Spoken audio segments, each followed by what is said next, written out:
У Афрыцы загінуў беларускі лётчык Віктор Брэжнеў, вайсковы верталёт Ми-24, камандзірам якога быў наш 64гадовы суайчыннік, пацярпеў катастрофу ў Дэмакратычнай Рэспубліцы Конга. Пра гэта паведамляе тэлеграм-канал ад Вінта. Вітаю ў аб'ектыве, Віталь Бабін разам з вамі. Якія яшчэ тэмы сёння ў нас? Лукашенко настойлівае, што ён мае быць за сталом перамоў і адначасова з тым прапаноўвае замацаваць захоп Расіі часткі тэрыторыі ўкраіны. Усе гэтыя заявы Лукашэнкі завязаныя на тым, што ён, як і шмат хто іншы, усведамляе бесперспектыўнасць перамоваў паміж Расіяй і Украінай, таму можа рабіць абстрактныя заявы. Прадпрымальніца з Магілёва, генерал-майор запасу, былая прэс-сакратарка МУС. Хто ідзе ў спойлеры Лукашенки на президентских выборах? Лукашенко хочет показать, что он никого не боится, что женщина не боится, и вот он сохраняет такой вот баланс. Жахлівая статыстыка дзіцячай смяротнасці. Чвэрць непаўнагадовых сыходзіць з жыцця праз самагубства. Это натурально нормальные процессы, что такие думки могут детям приходить в голову. Ахвочым пазмагацца за прэзідэнцкае крэсла ў Беларусі варта паспяшацца. На рэгістрацыю ініцыятыўных групаў засталіся сотні. Сёння ж правам вылучыцца ў кандыдаты скарысталіся яшчэ 4 асобы. Сярод вылучэнцаў невядомая раней магілёўская прадпрымальніца Дзіяна Кавалёва. Інфармацыю пра таямнічую удзельніцу сабрала Кацярына Гардзеева. У беларускага цэнтра выбаркаму гарачы працоўны дзень. З раніцы адразу 4 асобы падалі заяўкі на ўдзел у выбарах прэзідэнта. Альтернативные кандидаты. Я думаю, они просто хотят действующего президента обезопасить. Гэтак дакументы на рэгістрацыю ініцыятыўных групаў у ЦВК прынеслі генерал-майор запасу, старшыня Беларускага саюза афіцэраў Сергей Бобрыкаў, першы сакратар камуністычнай партыі Сергей Саранкоў, экс-дэпутатка Ганна Канапацкая і цёмны конік электаральнай кампаніі 2025 Дзіяна Кавалёва. Раней на палітычным полі Беларусі Кавалёву не заўважалі. 40гадовая магілёўка спачатку працавала за барную стойкаю, потым зарэгістравала ІП, здавала кватэры і займалася раздробным гандлем. Жанчына ў шлюбе, гадуе сына і дачку. Это вылучение чисто по приколу. Вот там закрыли мое предприемство, а я в президенты пойду. Начались президентские выборы. Я взяла, написал заяву, я хочу идти в президенты. Что для этого надо? Как это робить? Да Бог его знает. Ці дапусцяць сённяшніх вылучэнцаў да ўдзелу ў тым, што прапаганда будзе называць прэзідэнцкую гонкаю, стане вядома напрыканцы тыдня. Пра гэта на паседжанні ЦВК паведаміў кіраўнік камісіі Ігор Карпенка. Згодная з цяперашнім выбарчым заканадаўствам, у рэгістрацыі могуць адмовіць Гані Канапацкай. З 2016 да 2019 года яна мела дазвол на жыхарства ў Нямецчыне, што недапушчальна для будучага прэзідэнта. Даже если, предположим, ее не снимают, там, не уточняют, там, было у нее, ведь был вид на жительство или не был, какие 100 тысяч может набрать Конопадская, кто этот человек. Всем прекрасно понятно, что это просто спойлер. Никаких выборов нет и быть не может. Акрамя Лукашэнкі, ўжо афіцыйна статус кандыдатаў у кандыдаты маюць кіраўнік ліберальна-дэмакратычнай партыі Сергей Гайдукевіч, старшыня рэспубліканскай партыі працы і справядлівасці Александр Хіжняк, галоўны ідэолаг Менску і былая прэсавая сакратарка МУС Вольга Чамаданова. Ініцыятыўныя групы гэтых асобаў ЦВК дапусціла да збору подпісаў адзінагалосна. Импульс 2020 года, он... может быть, и не зник. И такие импульсы могут перетворяться, трансформоваться в что за угодно. Тым ліку і, умоўна кажучы, у подпісы за Канапацкую ці нават за Гайдукевіч. Марыянеткі часам абрываюць ніткі. Будзе цяпер так, хутчэй не. Разынкай жа гэтай электаральнай кампаніі ўжо зрабіўся гендерны парытэт. Гэтак сярод асобаў, якія заяўляюць пра свае прэзідэнцкія амбіцыі, адразу 3 жанчыны. Лукашенко хочет показать, что он никого не боится, что женщина не боится, и вот он сохраняет такой вот баланс. Понятное дело, что это Это бутафория, это даже впервые за всю историю суверенной Беларуси, это вообще абсолютная бутафория. Паспрабаваць свае сілы ў барацьбе за прэзідэнцкі фатэль не змогуць Александр Драздоў і старшыня руху за свабоду Юрый Губарэвіч. Цэнтр выбаркам адмовіў дзеячам у аўторак. Маўляў, яны паставіліся да падачы заявак, цытата, несур'ёзна. Кацярына Гардзеева, Белсат. У розных раёнах Менску сёння днём быў чутны моцны, падобны да выбуху гук. На дамах гараджан дрыжалі вокны і дзверы, некаторыя нават на сябе адчулі ударную хвалю. Пасля незразумелага гуку людзі пачалі актыўна абменьвацца інфармацыяй у розных пабліках. Падумала, што выбух. Мяне на мінскім моры нават ударную хваляй трохі падштурхнула. На жданах у некаторых крамах тынкоўка пасыпалася. Я ў Сухарова, мне ледзь дзверы ад балкона ў рукі не прыляцелі. Міністэрству абароны спатрэбілася 2 гадзіны, каб выпусціць афіцыйны каментар. Паводле іх версіі, прычынаю шуму быў рухавік знішчальніка Су-30СМ, які адпрацоўваў планавае правяранне дзяжурных сілаў супрацьпаветранай абароны. Дзейнічаючы па зададзенай у межах праверкі кантрольнай мэце, самалёт павялічыў хуткасць пры наборы вышыні, каб перахапіць вучэбную кантрольную цэль. У такіх выпадках паветранае судна пераходзіць на звышгук. Пры гэтым можа ўзнікаць адчувальны гукавы эфект. Рэжым палёту самалёта адпавядаў правілам бяспекі палётаў. Акрамя як у Менску, паведамленні пра падобны гук з'яўляліся ў чатах у Ратамцы ды нават Смалявічах. Еўропа рыхтуецца да нічыёй, а папа рымскі выратаваў Кіеў ад расейцаў. Прынамсі, менавіта так уважае Александр Лукашенко. Гучныя заявы дыктатара зрабіў у першы дзень другой менскай міжнароднай канферэнцыі ў справе еўразійскай бяспекі. На ёй беларускі дыктатар паразважаў пра пачатак поўнамаштабнага ўварвання Расіі ва ўкраіну, а таксама пра цяперашні стан фронту. Тэму працягне Руслан Ігнатовіч. Першы дзень другой менскай міжнароднай канферэнцыі ў справе еўразійскай бяспекі Александр Лукашенко выкарыстаў, каб паразважаць пра глобальныя пытанні. Большую частку сваёй прамовы дыктатар прысвяціў Украіне.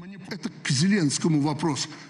Почему путь в восточный Россию оказался через Киев короче? Паводле Лукашэнкі пачатковы план расійскіх войскаў узяць Кіеў за 3 дні сарваўся дзякуючы не супраціўленню ЗСУ, а таму, што Захад і папа рымскі, цытата, малілі Пуціна адвесці войскі ад сталіцы Украіны. Дыктатар удакладніў, што і ён удзельнічаў у ратаванні Кіева.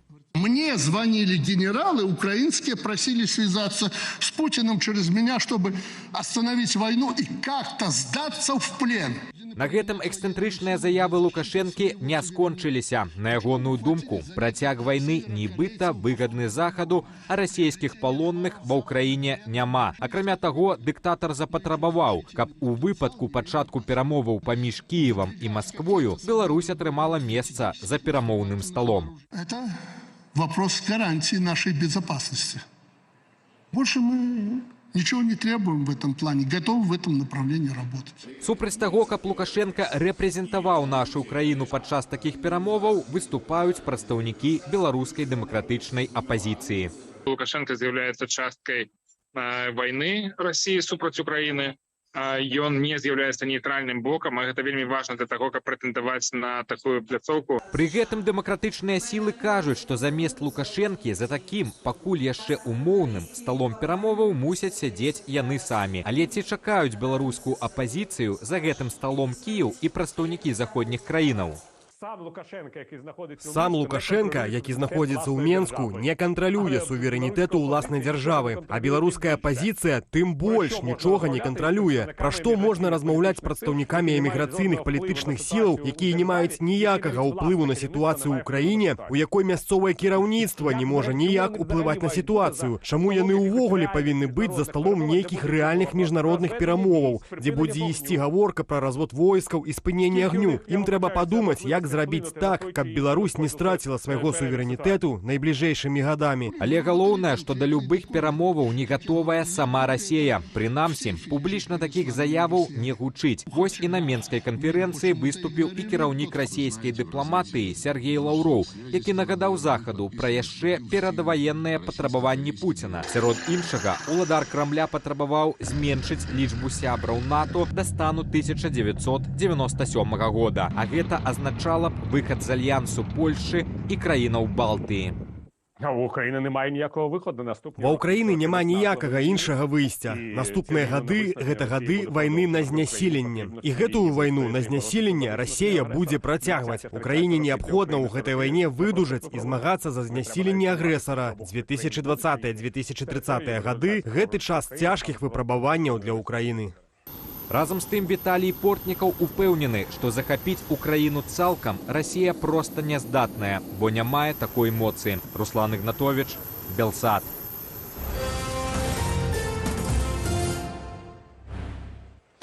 Конкурсы і музеі, прафілактычныя гутаркі з міліцыяй і прыбіранне вайсковых пахаванняў, экскурсіі ды школьныя лагеры, паездкі да бабулі дзядуляў, у дзяцей вакацый.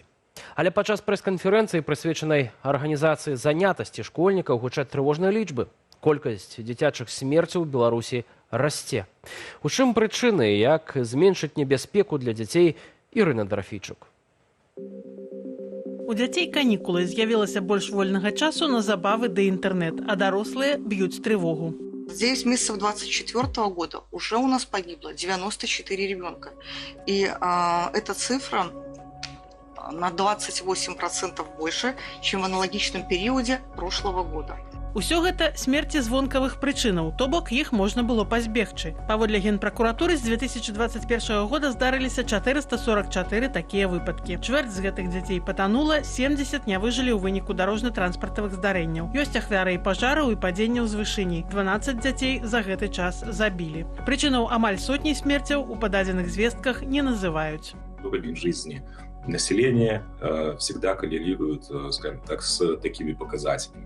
Чем лучше и выше уровень жизни, это не только достаток, это и, скажем так, система образования, и система здравоохранения, и отношения вообще просто, скажем так, политическая обстановка в стране, тем, скажем так, такие случаи более редко происходят.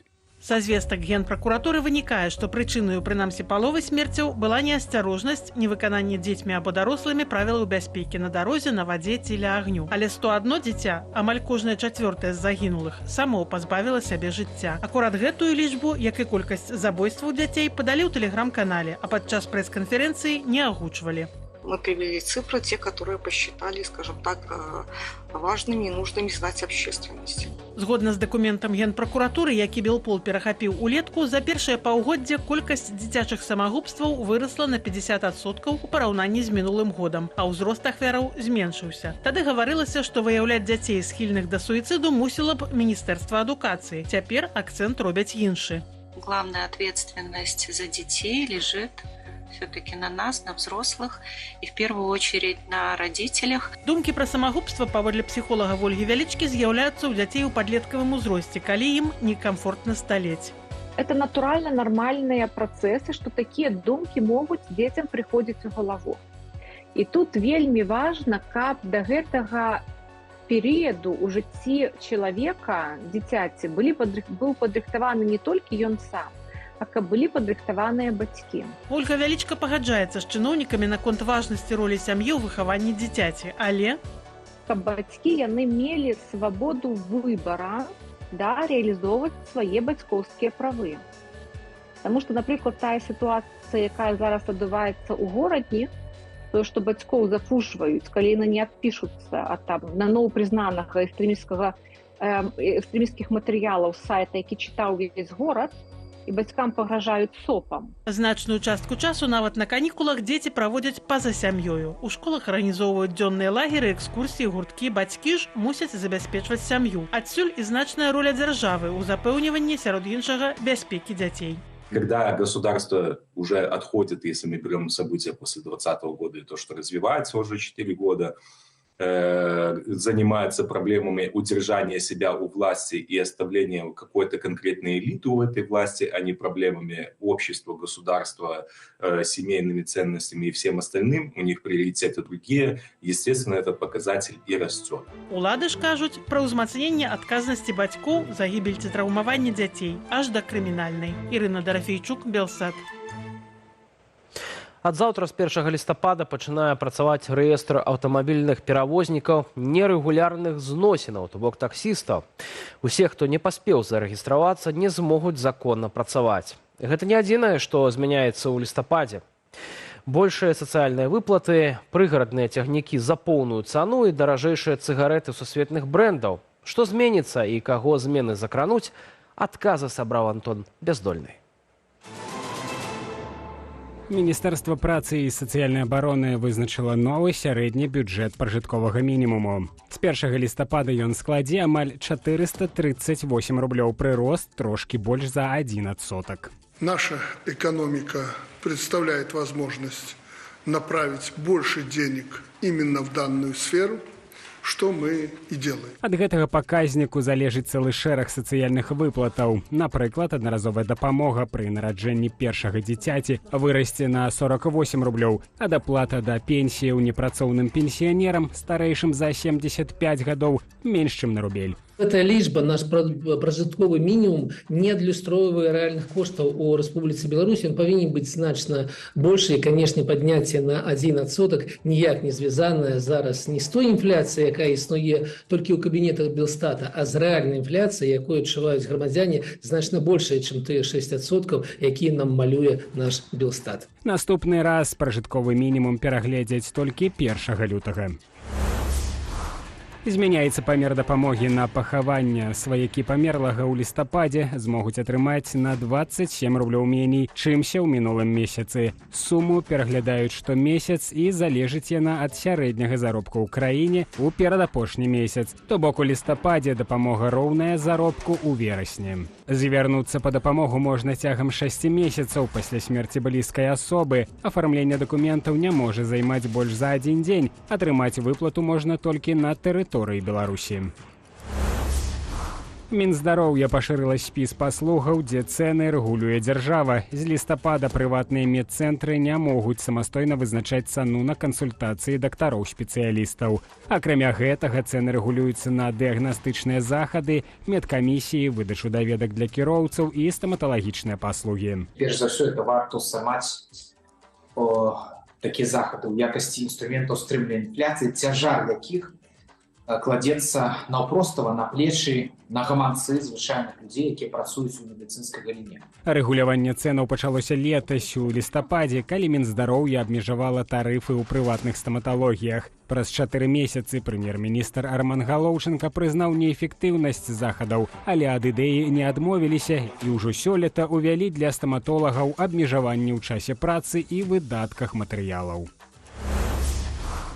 Беларуская чыгунка завяршае сезон лецішчаў. З 1 лістапада перастаюць дзеяць зніжкі для пенсіянераў на прыгарадныя цягнікі. З траўня ўладальнікі пенсійнага пасведчання маглі купіць квіток на дызель за палову цаны. Да 2007 года для пенсіянераў дзеялі льготы на ўсе віды транспарту. У 2011 іх адмену кампенсавалі льготнымі тарыфамі для паездак на лецішча з траўня да лістапада.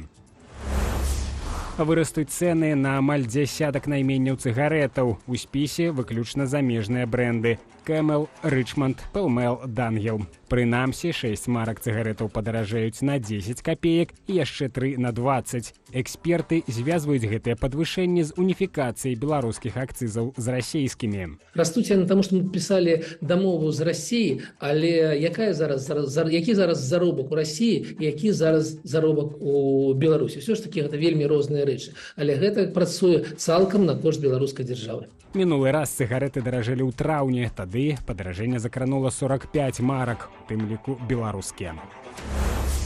Пятніца 15 лістапада – дэдлайн аплаты падаткаў на жытло, зямлю і транспартныя сродкі. З мінулага года для зручнасці іх аб'ядналі ў адну плату пад назвай «Маёмасны падатак». Паведамленні з сумамі мусілі разаслаць яшчэ ў жніўні, але спраўдзіць іх можна самастойна ў сістэме ЕРИП, у інтэрнэт-банкінгу ці інфакіёсках праз нумар платніка. У параўнанні з мінулым годам падаткі падраслі. Транспартны ў сярэднім на 7%. Напрыклад, за аўтамабіль масай да 1,5 тоны давядзецца заплаціць на 5 рублёў больш. Падатак на кватэру ці дом разлічваецца ад цаны квадратнага метра ў кожным населеным пункце. Напрыклад, у Менску яна вырасла на 10%. Антон Бяздольны, Белсат. І хвілінка на тое, каб зазірнуць у наши сацыяльныя сеткі, каб патрапіць на наш тэлеграм, заклікаю спадарства скарыстацца з вашых смартфонаў ды пераходзіць па спасылцы. QR-код знаходзіцца на вашых экранах і маніторах. Галоўная мова гэта мусіць быць бяспечна для вас. Навіны, відэа, каментары і матэрыялы аператыўна і актуальна. Падпісвайцеся на наш тэлеграм, а яшчэ больш навінаў, аналітыкі, меркаванняў, рэпартажаў на нашай інтэрнэт-старонцы belsat.eu. Глядзіце, чытайце і каментуйце нашу інфармацыю, калі гэта для вас бяспечна. Ну а цяпер да міжнародных тэмаў. Паўночна-карэйскае войска запусціла на арбіту дальнабойную цвёрдапаліўную ракету новага тыпу ў рамках выпрабаванняў ядравай зброі. Паўднёвая Карэя уводзіць новыя абмежаванні на экспарт матэрыялаў, каб узмацніць санкцыйны ціск на Пхеньян. Тым часам украінцы апазналі карэйскага генерала, які камандуе кантынгентам КНДР у складзе расійскіх войскаў. Падрабязнасці ў маіх калегаў. А 7 раніцы чацвярга Паўночная Карэя запусціла міжкантынентальную балістычную ракету, якая праляцела амаль праз усё японскае мора. Падзенне абломкаў або прыступак ракеты, якое вы бачыце на экране, зафіксавалі камеры на японскім востраве Окушіры, непадалёк вострава Хоккайдо. Перад падзеннем у моры ракета адолела 1000 кіламетраў і ляцела паводле стромкай вертыкальнай траекторыі. Гэта значыць, што пры запуску пад нармальным кутом яна магла даляцець да Амерыкі. Бяспека нашай дзяржавы, нарастанне перспектыўных пагрозаў і выклікі патрабуюць ад нас далей умацоўваць сучасныя стратэгічныя наступальныя ўзброеныя сілы і яшчэ паўней рыхтавацца да ядравага супрацьборства. Запэўніваю, што КНДР ні ў якім разе не будзе змяняць курсу на ўмацаванне ядравых узброеных сілаў. Злучаныя Штаты будуць абараняць Паўднёвую Карэю усімі відамі зброі, у тым ліку ядравай, заявіў напярэдадні Ллойд Остын. Пры гэтым амерыканскі міністр абароны адзначыў беспрэцэдэнтны ўзровень вайсковай супрацы Пхеньяну і Масквы. Мы бачым, што паўночна-карэйскія салдаты апранутыя ў расійскую вайсковую форму і забяспечаны расійскай зброяй. Цалкам магчыма, што Крэмль плануе выкарыстоўваць паўночна-карэйскіх салдатаў для падтрымання баявых аперацыяў у ваколіцах Курску. У абмен на гэта Кім Чен Ын ужо мог атрымаць тэхналогіі для вытворчасці ракеты новага тыпу, запушчанай у чацвер. Хутчэй за ўсё, КНДР у абмен на разгортванне войскаў у Расіі папросіць тэхналогіі, звязаныя з тактычнай ядравай зброяй, развіццём вытворчасці міжкантынентальных балістычных ракетаў, выведчых спадарожнікаў і атамных падводных лодак, што нясуць балістычныя ракеты. Расіі тэрмінова патрэбная свежая жывая сіла, бо яна нясе вялізныя страты, заявіў прадстаўнік Сеулу на паседжанні Рады бяспекі ААН. Усе мы ведаем, што здарыцца з гэтымі няшчаснымі паўночна-карэйскімі салдатамі на поле бою. Яны стануць проста гарматным мясам, а заробак, які яны павінны былі атрымліваць ад Расіі, трапіць проста ў кішэні Кім Чен Іна. Камандаваць паўночна-карэйскімі войскамі ва ўкраіне Кім Чен Ын прызначыў вось гэтага генерал-палкоўніка. Паводле звестак, прэзентаваных Украінай на Радзе бяспекі, Кім Йонг Бок, камандуючы сіламі спецназу КНДР, таксама кіруе і пяхотнымі падраздзяленнямі, прыкамандзіраванымі да галоўнага выведчага бюро КНДР. Ён суправаджаў Кім Чен Іна на паказальных выступах спецназу ў пачатку кастрычніка. Цяпер у Расіі падрыхтоўку на 5 палігонах праходзяць прыкладна 12 000 паўночных карэйцаў. У склад паўночна-карэйскага кантынгенту ўваходзіць не менш як 500 афіцэраў, у тым ліку не менш як 3 генералы з генеральнага штабу. Плануецца сфармаваць на месцы не менш як 5 частак або злучэнняў з вайскоўцаў КНДР колькасцю ад 2 до 3 тысяч чалавек кожнае. Адно такое падраздзяленне эквівалентнае мотастралковаму палку. Па-першае, гэта няпраўда, а па-другое, краіны НАТО самі ўжо адправілі ва ўкраіну сотніх сваіх салдатаў. Таму, маўляў, і Расія мае права, тлумачыў прадстаўнік Масквы на паседжанні Рады бяспекі ААН. КНДР наш добрый сосед и близкий партнер, с которым мы развиваем отношения во многих областях. Хотел бы подчеркнуть, что российское взаимодействие с КНДР в военной и в других сферах соответствует международному праву и не нарушает его. Выступленне Нябензі паказальнае, лічыць палітолог Ігор Чаленко. Российская Федерация уже все договорилась с Пхеньяном, и войска КНДР будут брать участие в войне. Причем в трактовании Небензи уже и войска НАТО находятся на территории Украины. Это, кстати, большая такая пометка для наших западных партнеров, которые даже боятся отправлять инструкторов на территорию Украины. Паўднёвая Карэя пакуль не адпраўляла на дапамогу украінцам сваіх адмыслоўцаў. Калі такое рашэнне будзе прынятае без дазволу парламенту, апазіцыйная дэмакратычная партыя пагражае арганізаваць імпічмент міністру абароны. Ярослав Стешык, Павел Алейнікаў, Белсат. Прынамсі 155 загінулых, шмат людзей лічацца зніклымі без вестак. Магутная паводка абрынулася на іспанскую Валенсію. Ад наймацнейшых заліваў рэкі выйшлі з берагоў. Са звестак метэаролагаў за некалькі гадзінаў там выпала амаль гадавая норма ападкаў. У зоне надзвычайнага здарэння працягваюцца ратавальныя дзеянні ў краіне, ввесцілі 3-дзённую жалобу. Наступствы разбуральнай стыхіі без каментара.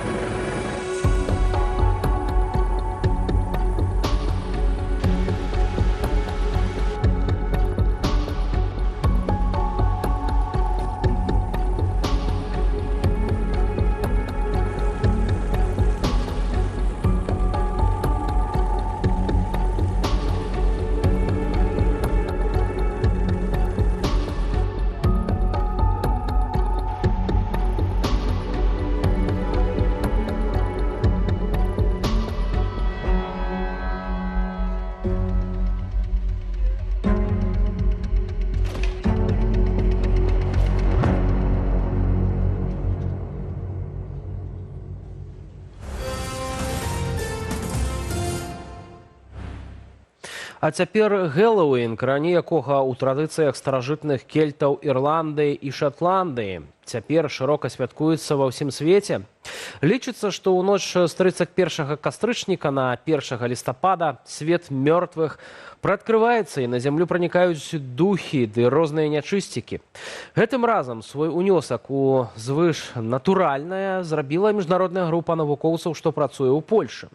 З дапамогай сучасных тэхналогій яны аднавілі аблічча сапраўднага сярэднявечнага вампіра. Владзіслаў Корсак працягне.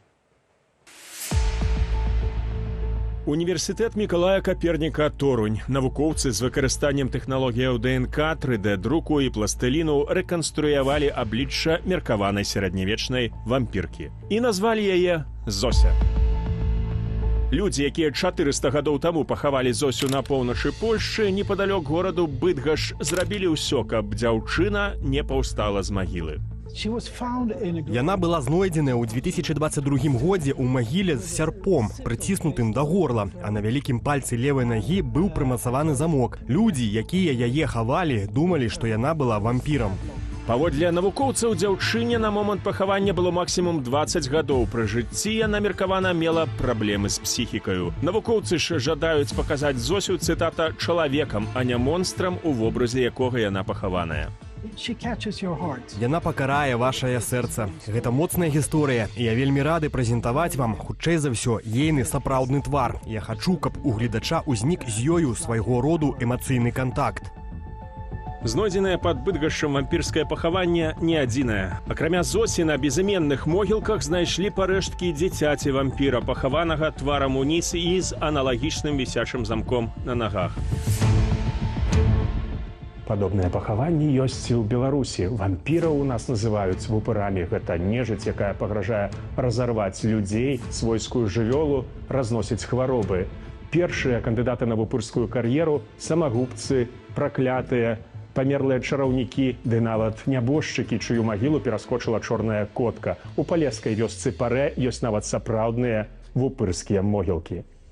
На магілах тут ставяць вялікія драўляныя крыжы, абвязваюць іх рознакаляровымі стужкамі. Таксама кладуць цяжкія камяні ці драўляныя калоды. Мясцовыя кажуць, што гэта проста традыцыя. Паводле ж кандыдата гістарычных навук Ігара Вугліка, драўляныя насечкі на магілах нагадваюць саху. У беларускай міфалогіі гэта сімвал, які размяжоўвае свет жывых і памерлых, абярэг, абарона ад нябожчыкаў. Парэ не адзінае так званае вупырскае месца ў Беларусі. Гэтак у вёсцы Путчына Менскай вобласці ходзіць паданне пра адносна сучаснага вупыра Стэфана, які цікаваў там у сярэдзіне 20-го стагоддзя. Жыхары ж вёскі Іванск на Лепельшчыне ў 18 стагоддзі лічылі вупырамі ўсё шляхетнае сямейства Валатковічаў. У асноўным таму, што ў вокнах шляхецкага маёнтку уначы часта гарэла нязвыклае тады для простага люду электрычнае святло. Уладзіслаў Корсак, Белсад.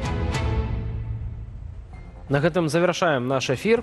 Адразу пасля аб'ектыву праграма «Белсад Зум», дзе мае калегі паразмаўлялі з вядомым украінскім журналістам Віталіем Портнікавым пра перспектывы ўдзелу Лукашэнкі ў мірных перамовах наконт Украіны. Я ж з вамі развітваюся. Да сустрэчы заўтра ў гэты ж час.